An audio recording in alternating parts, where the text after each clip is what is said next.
Okay, so you made it to video 3, and in this one, we're going to try and finish up our vector skeleton of our character, if you will, using the pencil tool this time. So in this video, you'll get to see how that tool works and how it differs from the pen tool, and get a little bit familiar with some of its advantages and disadvantages. So keep watching.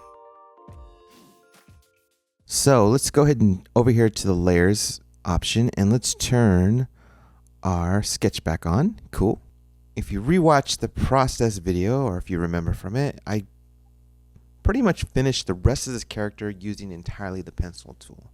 So let's go ahead and do that. Press Command plus to zoom in. If you're finding you're having a hard time getting that shape, it doesn't draw well at small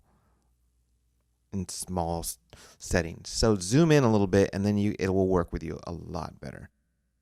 So let's go ahead and select that, and it looks like it made 4 anchor points. No, it made a lot more. Okay, so there we go. And let's do the mouth. Hit N to get my pencil tool selection, and I'm going to start here in the middle and the top, and just quickly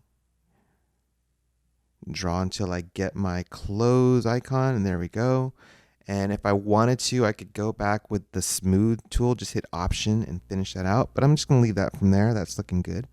All right, and then I'm going to draw the legs. I'm going to start above the head because these are going to be behind everything. So it doesn't matter where I start, but I like to leave some overlap so there's no blank spot. So I'm just going to come down here and as quick as I can draw without going so fast that I go off path, make this leg here. And that came out pretty good. Okay, let's draw the other one. I'm going to start above the chin area and come down.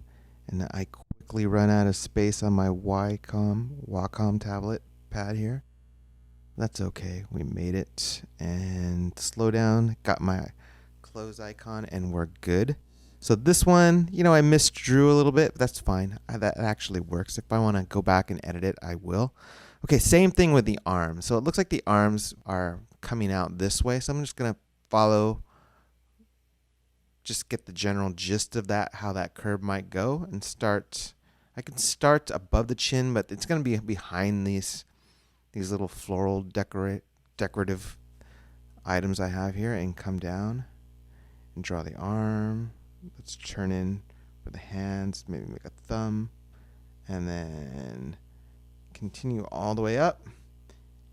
As long as I'm overlapping these parts that are going to be in the foreground, I'm fine. Sometimes I give a little bit of a extra because sometimes I don't know what I'm actually going to end up with or how I'm going to deviate from my sketch. So sometimes I'll overdraw it a little bit just so I have a little bit more flexibility.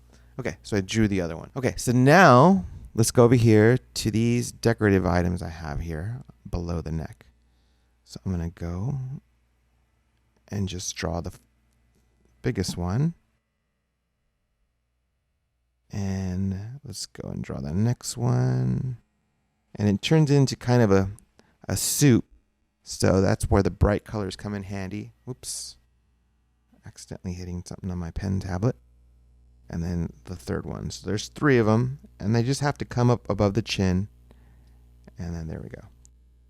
I'm going to do the other 3. And it doesn't matter if you start with the top one or the bottom ones, just as long as we'll rearrange them later when we start to color them. And the second one. And the third one.